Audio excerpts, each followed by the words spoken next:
ಪತ್ರಕರ್ತೆ ವಿಜಯಲಕ್ಷ್ಮಿ ಶಿಬರೂರರಿಗೆ ಒಲಿದು ಬಂದ ಪಂಚವರ್ಣ ರಾಜ್ಯೋತ್ಸವ ಪ್ರಶಸ್ತಿ. ನವೆಂಬರ್ 16ರಂದು ಪ್ರಶಸ್ತಿ ಪ್ರದಾನ, ಅಶಕ್ತ ಅನಾರೋಗ್ಯ ಪೀಡಿತರಿಗೆ ನೆರವು, ಸಾಂಸ್ಕೃತಿಕ ಕಾರ್ಯಕ್ರಮ.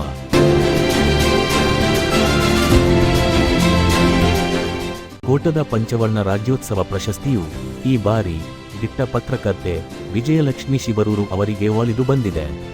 ಪಂಚವರ್ಣ ಯುವಕ ಮಂಡಲದ ಅಧೀನ ಸಂಸ್ಥೆ ಪಂಚವರ್ಣ ಮಹಿಳಾ ಮಂಡಲದ ನೇತೃತ್ವದಲ್ಲಿ ಇದೇ ನವೆಂಬರ್ 16ರಂದು ಸಂಜೆ ಕೋಟದ ಗಾಂಧಿ ಮೈದಾನದಲ್ಲಿ ಜರಗಲಿರುವ ಕನ್ನಡ ರಾಜ್ಯೋತ್ಸವ ಸದ್ಭಾವನಾ 2025ರ ನಾಡುನುಡಿಗೆ ಭಾವನಮನ ಕಾರ್ಯಕ್ರಮದಲ್ಲಿ ಪ್ರಶಸ್ತಿ ವಿತರಣೆ ಮಾಡಲಾಗುವುದು ಎಂದು ಸಂಘಟಕರು ತಿಳಿಸಿದ್ದಾರೆ. ನಮ್ಮ ಪಂಚವರ್ಣ ಯುವಕ ಮಂಡಲ ಸಾಧಾರಣ ಒಂದು 28 ವರ್ಷದಿಂದ ನಮ್ಮ ಈ ಕೋಟ ಭಾಗದಲ್ಲಿ ಕಾರ್ಯನಿರ್ವಹಿಸ್ತಾ ಇದೆ.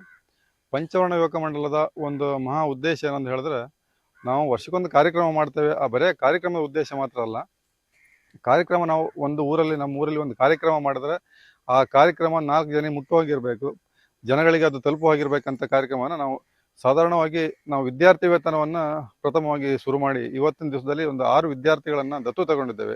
ಯಾವ ರೀತಿ ದತ್ತು ತಗೊಂಡಿದ್ದೇವೆ ಹೇಳಿದ್ರೆ, 1ನೇ ಕ್ಲಾಸಿಂದ ಆ ಮಗು SLC ವರೆಗೂ ಇವತ್ತು ನಮ್ಮ ಸಂಸ್ಥೆಯಿಂದ ಆ ಮಗುವಿಗೆ ಏನು ಬೇಕಾದ ಬಟ್ಟೆ ಬರಿ ಇರ್ಬೋದು, ಪಠ್ಯ ಪುಸ್ತಕ ಇರ್ಬೋದು, ಆ ಪೂರ್ಣ ವೆಚ್ಚವನ್ನು ನಾವು ಸಾಧಾರಣ 6 ಮಕ್ಕಳ ಪೂರ್ಣ ವೆಚ್ಚವನ್ನು ನಾವು ನಮ್ಮ ಸಂಸ್ಥೆಯಿಂದನೇ, ಪಂಚವರ್ಣ ಯುವಕ ಮಂಡಲ ಸಂಸ್ಥೆಯಿಂದ ಭರಿಸ್ತಾ ಇದ್ದೇವೆ.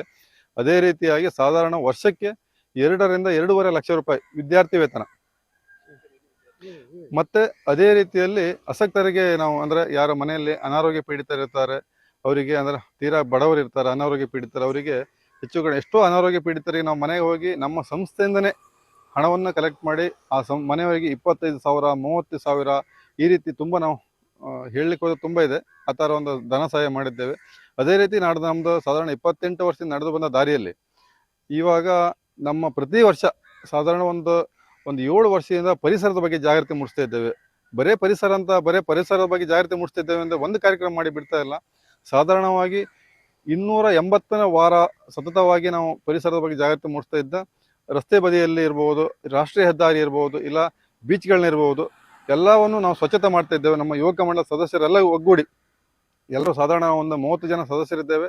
ಆ 30 ಜನ ಸದಸ್ಯರು ಒಮ್ಮತದಿಂದ ಕಾಲಿನ ಯುವಕ ಮಂಡಲ ಒಂದೇ ಅಲ್ಲ, ಯುವತಿ ಮಂಡಲ ನಮ್ದಂದ್ರೆ ಮಹಿಳಾ ಸಂಘಟನೆ ಸತೆ ನಮ್ಮ ಜೊತೆಯಲ್ಲಿದೆ. ಆ ಮಹಿಳಾ ಸಂಘಟನೆಯವರು ಸಾಧಾರಣ ನಮ್ಮ ಮಹಿಳಾ ಸಂಘಟನೆ ಶುರುವಾಗಿ ಒಂದು 3 ವರ್ಷ ಆಗಿದೆ. ನಮ್ಮ 25ನೇ ವರ್ಷದ ಸವಿ ನೆನಪಿಗಾಗಿ ಒಂದು ಮಹಿಳಾ ಮಂಡಲವನ್ನು ನಾವು ಹುಟ್ಟಿ ಹಾಕಿ ಇವತ್ತು ಮಹಿಳಾ ಮಂಡಲ ಹೋಗಿ ಮಹಿಳಾ ಸಂಘಟನೆ ಆಗಿದೆ. ಆ ರೀತಿ ಅವರು ಕಾರ್ಯನಿರ್ವಹಣೆ ಮಾಡ್ತಾ ಇದ್ದಾರೆ. ಈ ನಡುವೆ ನಮ್ಮ ಅಧ್ಯಕ್ಷಾವಧಿಯಲ್ಲಿ 2025ನೇ ಇಸ್ವಿಯಲ್ಲಿ ನಮ್ಮದು ಉಡುಪಿ ಜಿಲ್ಲೆ ಮತ್ತು ಮಂಗಳೂರು ಜಿಲ್ಲೆಯ ಒಂದು ಪರಿಸರ ಮಾಲಿನ್ಯ ಇಲಾಖೆಯಿಂದ ನಮಗೆ ಇಂದಿರಾ ಪ್ರಿಯದರ್ಶಿನಿ ಅವಾರ್ಡ್ ಸತೆ ದೊರೆತಿದೆ. ಸಾಲಿಗ್ರಾಮ ಪಟ್ಟಣ ಪಂಚಾಯತಿನ ಸುವರ್ಣ ಮಹೋತ್ಸವ ಸಂಭ್ರಮದಲ್ಲಿ ನಮ್ಮನ್ನು ಅವರು ಗೌರವಿಸಿದ್ದಾರೆ. ಅದೇ ರೀತಿಯಲ್ಲಿ ಸ್ವಚ್ಛತೆಗೆ ಪ್ರಥಮ ಬಹುಮಾನವನ್ನು ನಮ್ಮ ಸಂಸ್ಥೆಗೆ ನೀಡಿರ್ತಾರೆ ಅವರು.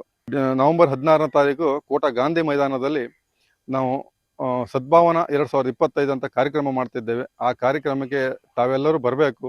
ವಿಜಯಲಕ್ಷ್ಮಿ ಶಿಬರೂರಿಗೆ ನಮ್ಮ ಪಂಚವರ್ಣ ರಾಜ್ಯೋತ್ಸವ ಪ್ರಶಸ್ತಿಯನ್ನು ಪ್ರದಾನ ಮಾಡ್ತಿದ್ದೇವೆ.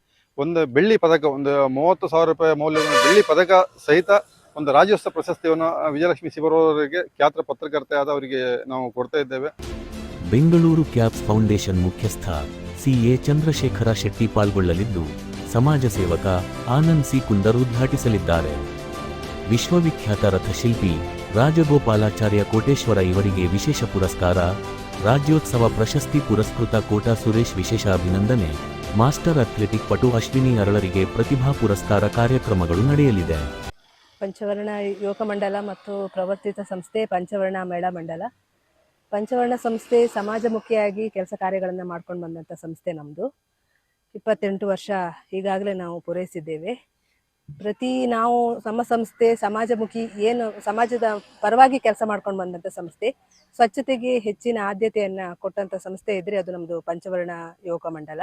ಪ್ರತಿ ಭಾನುವಾರ ನಾವು ಬೀಚ್ಗಳನ್ನು ಸ್ವಚ್ಛತೆ ಮಾಡ್ತಾ, ರಾಷ್ಟ್ರೀಯ ಹೆದ್ದಾರಿಗಳನ್ನು ಸ್ವಚ್ಛತೆ ಮಾಡ್ಕೊಂಡು ಬರ್ತಾ ಇದ್ವಿ. ಹಾಗೆ ದೇವಸ್ಥಾನಗಳ ವಠಾರಗಳನ್ನು ಕೂಡ ನಾವು ಪ್ರತಿ ಭಾನುವಾರ ಸ್ವಚ್ಛತೆ ಮಾಡ್ಕೊಂಡು ಬಂದಿದ್ದೇವೆ. 276 ವಾರಗಳನ್ನು ನಾವು ಪೂರೈಸಿಕೊಂಡಿದ್ದೇವೆ ನಮ್ಮ ಸಂಸ್ಥೆಯಿಂದ. ಹಾಗೆ ಏನು ಒಂದು ರೈತರ ಸನ್ಮಾನಗಳು ಪ್ರತಿ ತಿಂಗಳು ನಾವು ಒಂದು ರೈತರನ್ನ ಸನ್ಮಾನ ಮಾಡ್ಕೊಂಡು ಬರ್ತಾ ಇದ್ದೀವಿ. ಈಗಾಗಲೇ 49 ರೈತರನ್ನ ನಾವು ಅವರ ಮನೆ ಬಾಗಿಲಿಗೆ ಹೋಗಿ ರೈತ ಒಂದು ಏನು ಪರಿಕರಗಳನ್ನೆಲ್ಲ ಕೊಟ್ಟು ಅವರಿಗೆ ಸನ್ಮಾನ ಮಾಡ್ಕೊಂಡು ಬರ್ತಾ ಇದ್ದೀವಿ. ಹಾಗೆ ಪ್ರತಿ ತಿಂಗಳು ಸಂಪನ್ಮೂಲ ವ್ಯಕ್ತಿಯನ್ನ ಕರೆಸಿ ನಾವು ತ್ಯಾಜ್ಯ ಮುಕ್ತ ಸಮಾಜದ ಬಗ್ಗೆ ಏನು ಮಕ್ಕಳಿಗೆ ಅರಿವನ್ನು ಮೂಡಿಸ್ಕೊಂಡು ಬರ್ತಾ ಇದ್ವಿ. ಪ್ರಾಥಮಿಕ ಮತ್ತು ಪ್ರೌಢಶಾಲಾ ಮಕ್ಕಳಿಗೆ ನಾವು ಅರಿವನ್ನು ಮೂಡಿಸ್ಕೊಂಡು ಬರ್ತಾ ಇದ್ದೇವೆ. ಹಾಗೆ ನಮ್ಮ ಸಂಸ್ಥೆ ಏನು ಪ್ರತಿ ವರ್ಷ ರಾಜ್ಯೋತ್ಸವ ಕಾರ್ಯಕ್ರಮವನ್ನು ಮಾಡ್ತಾ ಇದ್ದೇವೆ. ಒಂದು ರಾಜ್ಯ ಮಟ್ಟದ ಸಾಧನೆ ಮಾಡಿದಂಥವರನ್ನು ನಾವು ರಾಜ್ಯೋತ್ಸವ ಪ್ರಶಸ್ತಿಯನ್ನು ಕೊಟ್ಟು ನಾವು ಗುರುತಿಸ್ಕೊಂಡು ಬರ್ತಾ ಇದ್ದೇವೆ. ಉಮಾಶ್ರೀ ಅವರು, ಮುಖ್ಯಮಂತ್ರಿ ಚಂದ್ರು, ದೊಡ್ಡಣ್ಣ, ಕರ್ನಾಟಕ ಬ್ಯಾಂಕಿನಿಂದ ಮಹಾಬಲೇಶ್ ಉರಾಳ್ರವರು, ಹಾಗೆ ನಾವು ರವಿ ಕಟ್ಪಾಡಿ ಅವರು, ಹಾಗೆ ವಿಜಯ್ ಸಂಕೇಶ್ವರ್ ಅವರು. ಈ ಸಲ ವಿಜಯಲಕ್ಷ್ಮಿ ಶಿಬರೂರನ್ನು ನಾವು ಆಯ್ಕೆ ಮಾಡಿದ್ದೇವೆ. ಹೀಗೆ ಸಮಾಜಮುಖಿ ಕೆಲಸ ಕಾರ್ಯಗಳನ್ನು ಮಾಡ್ಕೊಂಡು ಬರ್ತಾ ಇದ್ದೇವೆ. ಮಹಿಳಾ ಮಂಡಲದಿಂದನೂ ಕೂಡ ಹದಿಹರೆಯದವರಿಗೆ ಸಮಸ್ಯೆ ಬಗ್ಗೆ, ಮಕ್ಕಳಿಗೆ, ಹೆಣ್ಮಕ್ಕಳಿಗೆ ಆ ಸಮಸ್ಯೆಗಳ ಬಗ್ಗೆ ತಿಂಗಳಿಗೆ ಒಬ್ಬರಿಗೆ ನಾವು ಸಂಪನ್ಮೂಲ ವ್ಯಕ್ತಿಯನ್ನು ಕರೆಸಿ ಆ ಒಂದು ಕಾರ್ಯಕ್ರಮಗಳನ್ನು ಕೂಡ ನಾವು ಸಂಸ್ಥೆ ವತಿಯಿಂದ ಮಾಡ್ತಾ ಇದ್ದೇವೆ. ಹಾಗೆ ಪ್ರತಿ ವರ್ಷ ವಿದ್ಯಾರ್ಥಿ ವೇತನ ಮತ್ತೆ ನಾವೇನು ಸರ್ಕಾರಿ ಶಾಲೆಗಳಿಗೆ ಗೌರವಧನವನ್ನು ಕೊಟ್ಕೊಂಡು, ಅಶಕ್ತರಿಗೆ ನಿಧಿಯನ್ನು ಕೊಟ್ಟುಕೊಂಡು, ಹೀಗೆ ನಾವು ಸುಮಾರು 2 ಲಕ್ಷದಿಂದ 3 ಲಕ್ಷದವರೆಗೆ ಪ್ರತಿ ವರ್ಷ ಅಶಕ್ತರಿಗೆ ಸಹಾಯವನ್ನ ಮಾಡ್ತಾ ಬರ್ತಿದ್ದೇವೆ. ಹಾಗೆ ನಾವು ಮಕ್ಕಳನ್ನ ದತ್ತು ತಗೊಳ್ತೇವೆ. ಅಂದ್ರೆ ಅವರ ಸಂಪೂರ್ಣ ಏನು ಒಂದು ವಿದ್ಯಾರ್ಜನೆಯ ಖರ್ಚನ್ನ ನಾವು ವಹಿಸ್ಕೊಂಡು ಪ್ರತಿ ವರ್ಷ ಒಂದು 4-5 ಮಕ್ಕಳನ್ನ ನಾವು ದತ್ತು ತಗೊಂಡು ಈ ಕಾರ್ಯಕ್ರಮವನ್ನು ಕೂಡ ನಾವು ಮಾಡ್ಕೊಂಡು ಬರ್ತಾ ಇದ್ದೇವೆ. ನಮ್ಮ ರಾಜ್ಯೋತ್ಸವ ಕಾರ್ಯಕ್ರಮ ನವೆಂಬರ್ 16ನೇ ತಾರೀಕು ಕೋಟಾ ಗಾಂಧಿ ಮೈದಾನದಲ್ಲಿ ನಡೀಲಿಕ್ಕಿದೆ. ಆ ಒಂದು ಕಾರ್ಯಕ್ರಮಕ್ಕೆ ಎಲ್ಲರನ್ನೂ ನಾವು ಆಹ್ವಾನಿಸ್ತಾ ಇದ್ದೇವೆ. ನೀವು ನಮ್ಮ ಕಾರ್ಯಕ್ರಮವನ್ನು ಬಂದು ನಮ್ಮ ಕಾರ್ಯಕ್ರಮವನ್ನು ಚಂದ ಕಾಣಿಸಿಕೊಡ್ಬೇಕು ಅಂತ ಈ ಮೂಲಕ ಕೇಳ್ಕೊಳ್ತೇವೆ. ಉಡುಪಿಯ ಹೊಸ ಬದುಕು ಆಶ್ರಮಕ್ಕೆ ಪರಿಕರ ವಿತರಣೆ, ಅಶಕ್ತ ಅನಾರೋಗ್ಯ ಪೀಡಿತರಿಗೆ ಬನ್ನಾಡಿ ಪದ್ದು ಆಚಾರ್ಯ ಸ್ಮರಣಾರ್ಥ ಆರೋಗ್ಯ ನಿಧಿ ವಿತರಣೆ, ಸಂತೋಷ್ ಕುಮಾರ್ ವಿದ್ಯಾನಿಧಿ ವಿತರಣೆ, ಸ್ಥಳೀಯ ಕನ್ನಡ ಮಾಧ್ಯಮ ಶಾಲೆಗಳಿಗೆ ದತ್ತಿ ನಿಧಿ, ಅಂಗನವಾಡಿ ಶಾಲೆಗಳಿಗೆ ವಿವಿಧ ಪರಿಕರ ಹಸ್ತಾಂತರ ನಡೆಯಲಿದೆ.